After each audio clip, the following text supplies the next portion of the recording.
Okay, let's get started. So today we're gonna be doing some screw you, Wasi. Today we're gonna be doing some Selenium. So welcome. Uh, so today's agenda, we're gonna first do a review, and then go over a good project, which there was only one. And then we're gonna do what's Selenium, what's Chrome driver, Python package installer, otherwise known as pip. And then we're gonna download Selenium, we're gonna download Chrome driver, and we're gonna open up a Google Home or not Google Home, Google Chrome window. So let's get started. Eric, you want to do the review part? Eric, you there? Okay. Yeah.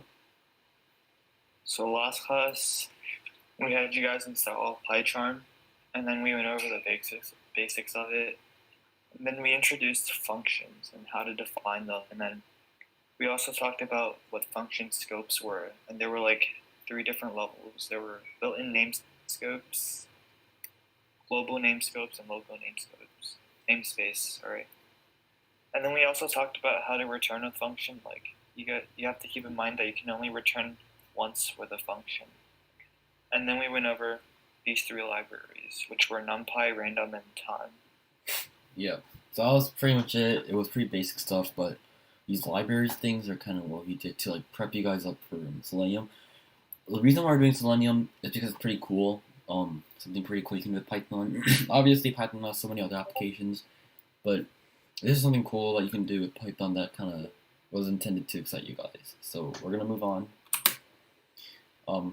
There was only one project submission, and it was by Austin. It was 4 lines of code, but it worked, so we give it credit. Good job. It was pretty cool. Yeah, I'm gonna move on. So what is Selenium?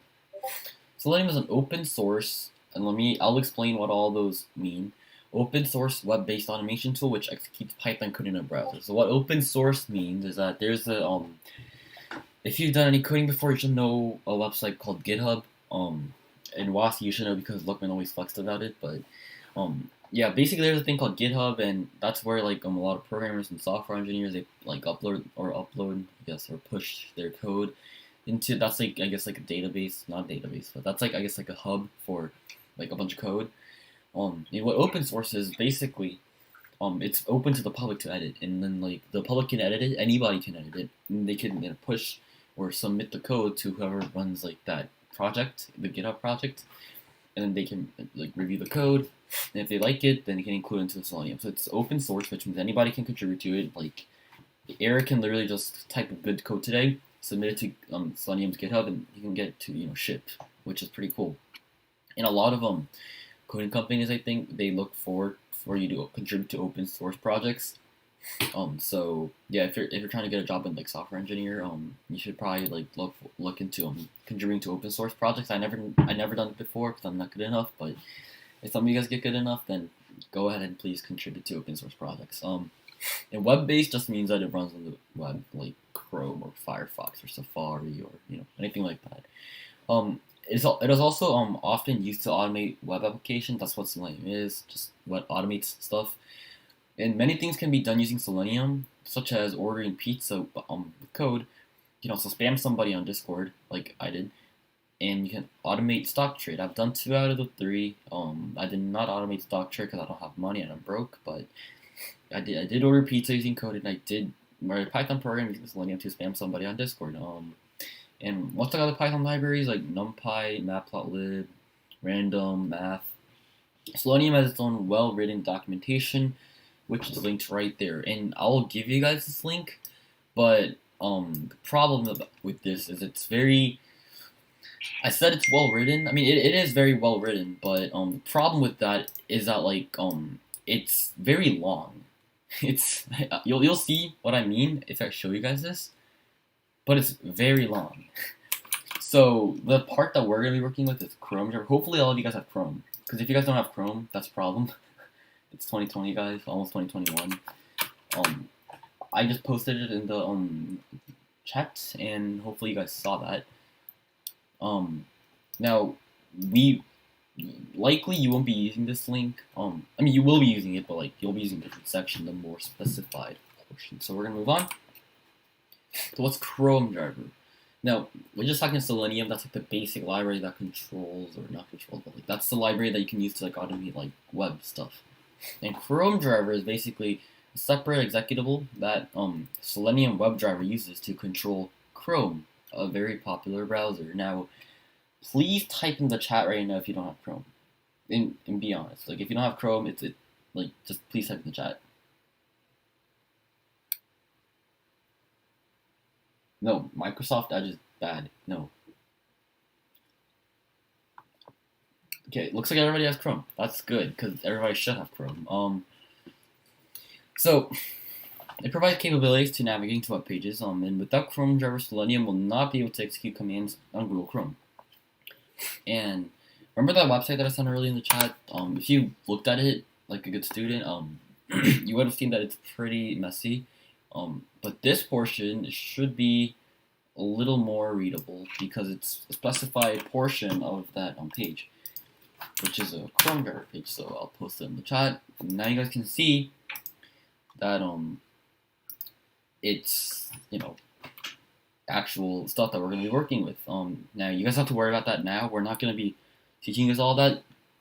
I only know like what 5 out of those infinite number of commands. So I'm not really that good with Selenium, but I thought it was pretty cool. So that's why we're doing it. And we're not going to be doing anything really cool with Selenium today. We're just gonna be having you guys download Selenium and Chrome driver because we thought that'll probably take up the entire time. So, and we're gonna just go over what pip is real quick.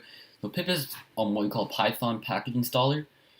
And pip is basically a package management system used to install and manage software packages in Python. So, basically, like when you ran like I guess import math or import numpy or import random in your Python code, that was already built into Python. But what if you wanted to get something else, right? The problem is in PyCharm at least there is no built-in library for Selenium. Like I mean, if my computer will load.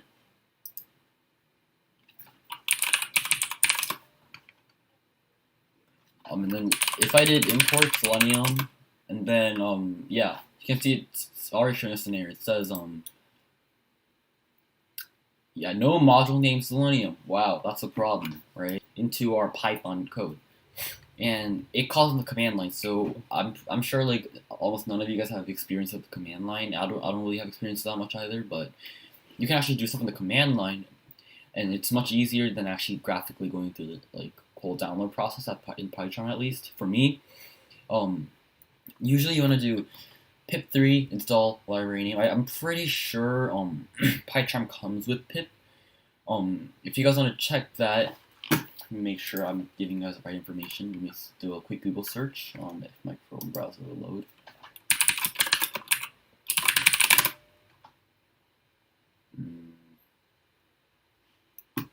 Oh, okay. So I'm assuming everybody has PyCharm here, right? Because we downloaded it last time. So I'm gonna have everybody go to their PyCharm and go to the terminal. This is gonna be your terminal for the PyCharm. It's gonna load. Give it time. Why is it not loading? Oh, there you go.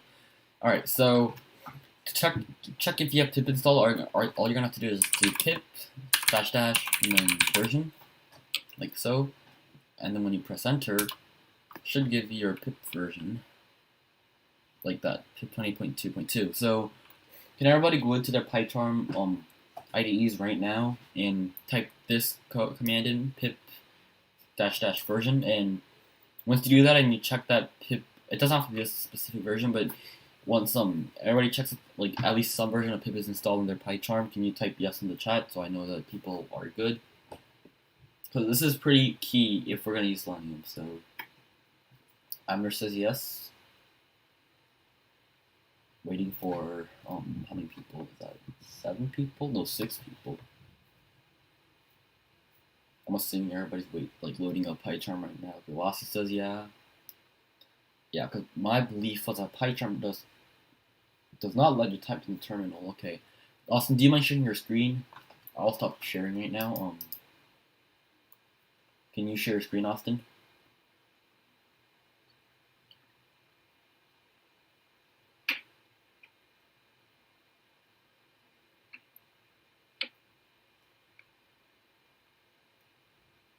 Can you share screen? Or are you working on it? Yeah. In the meantime, if everybody else can do the pip, I'll actually put in the command in the chat. If you can type this in the terminal inside of your PyCharm console, then and then that works, then just type yes in the chat so I know.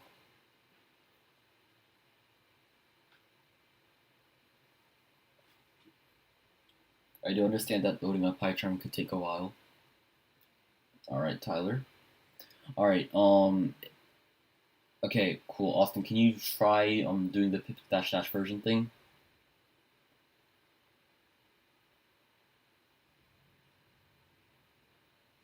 Um.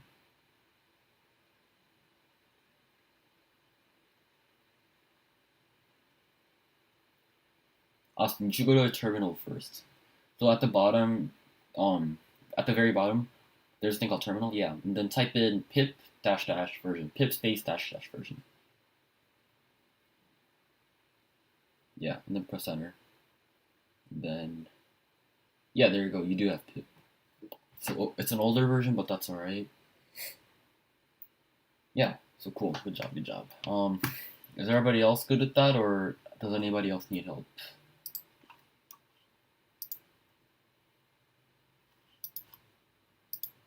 Gonna go and share my screen again.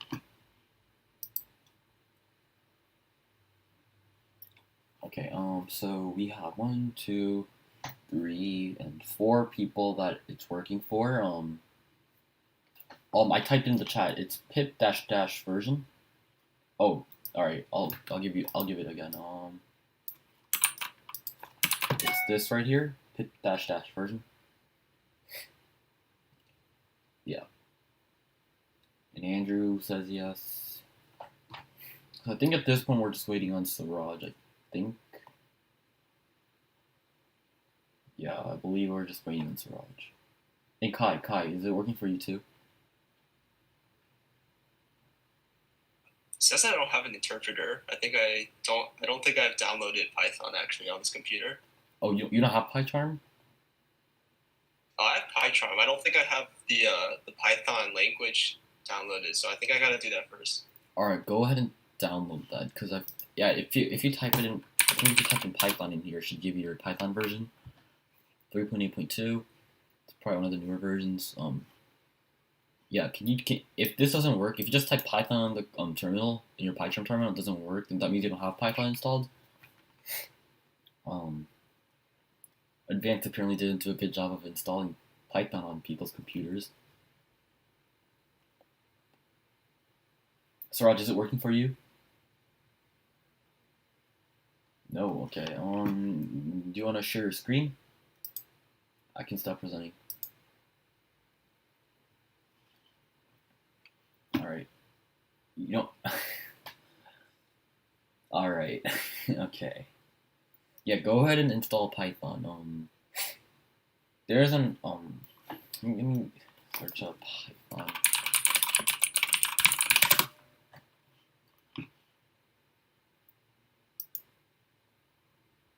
There's a thing you could download called Anaconda or Miniconda that has like some pretty useful libraries included in it, but for current purposes, you should probably just get the regular Python download.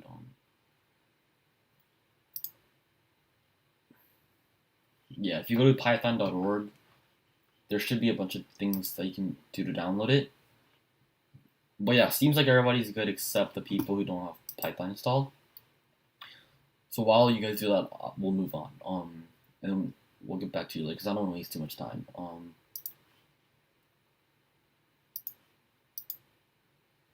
right, I'm sharing my screen. I'm gonna wait for it to load. Okay, and for pip to actually work, or for you to actually use pip, so ignore that.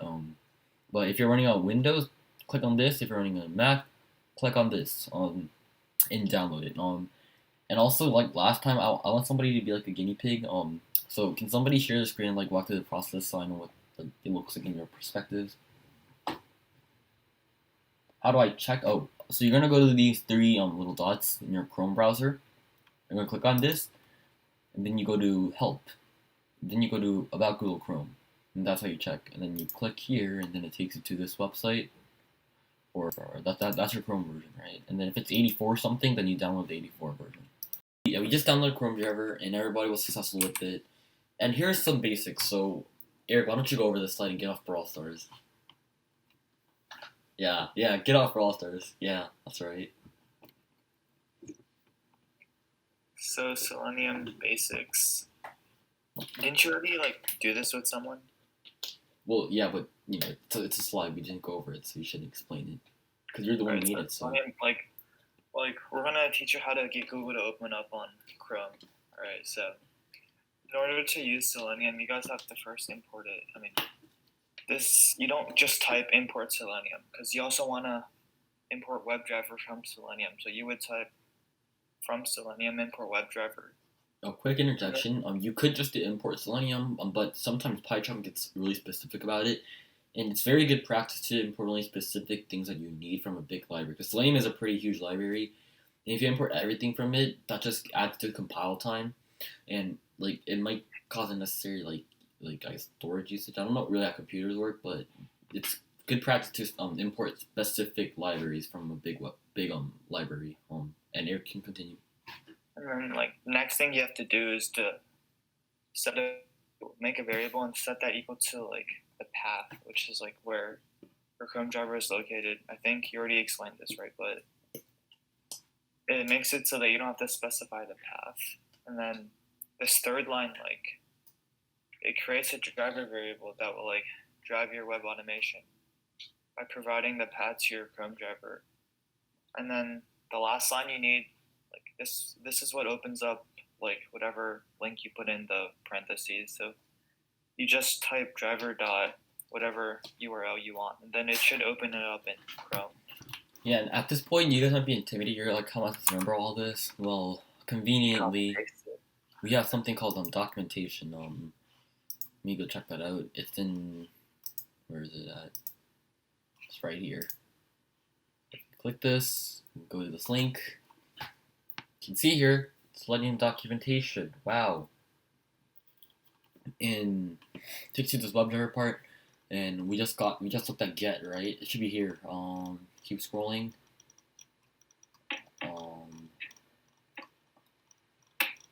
Somewhere here. It's alphabetical too, so it should be after F.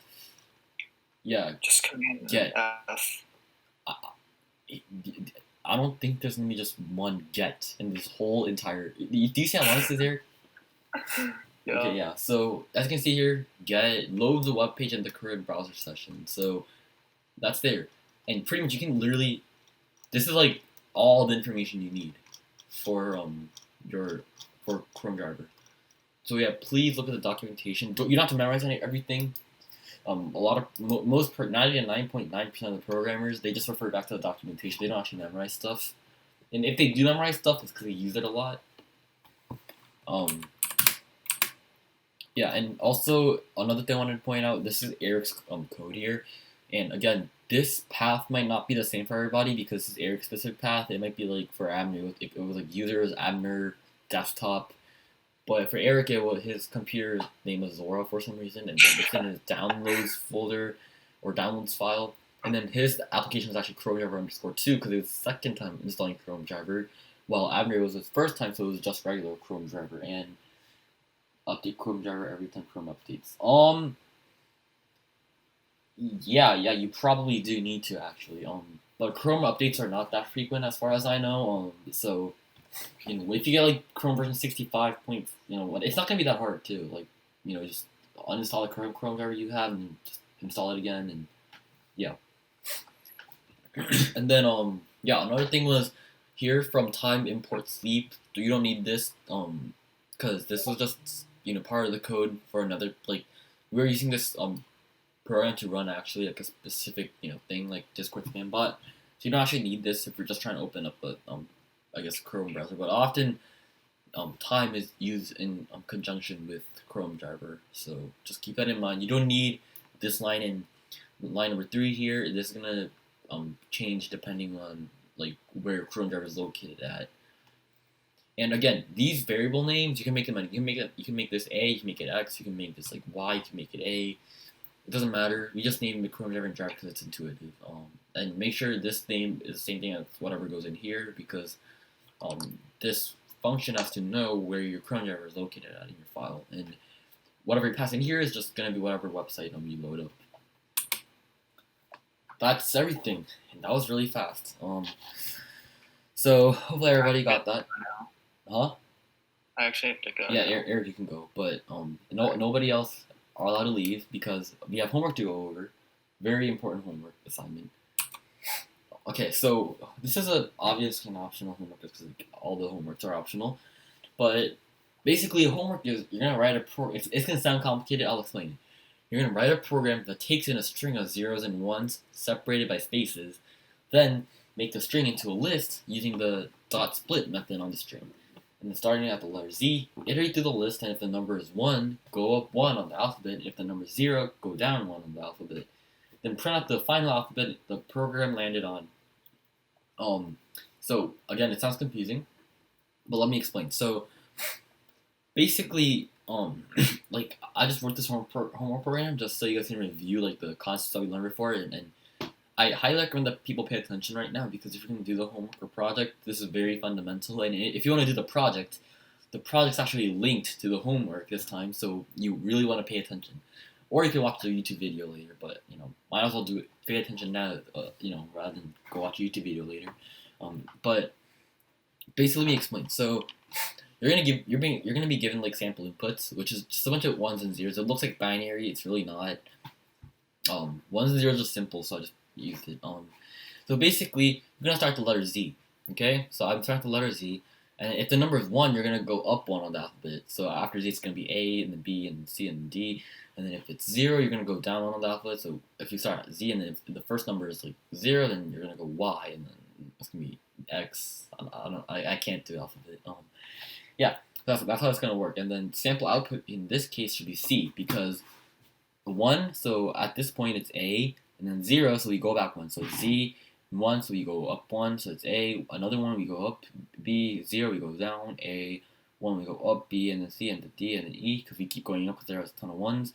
And then we meet a 0, so we go down 1, and then D. And then there's a 1, so we go up 1, E, and then we go down 2, so D, C. And that's why the sample output C. And I'll give you guys some hints. You guys probably want to make a dictionary first. Like the Moscow problem on our midterm, you just want to make a dictionary, and like add 1 whenever like 1's input and subtract 1 whenever like 0's inputted, and then mod that number by 26. And remember modulus is like getting the remainder of the division, and that's what you need because like if for example like the number was 27, right, then it's just gonna iterate back all the way back to like A or something. So you just want to mod by 26 and get the actual remainder, and that's how you get C.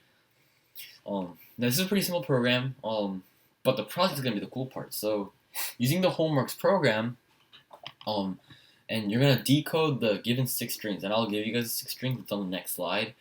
Then you're going to write a Python program that uses Selenium to load up the website to the letter form. So let me explain that. So here are the project strings, and obviously the slides will be shared after the lesson. So this is, these 6 strings are going to be the strings that you're going to use your, homework Python program to crack.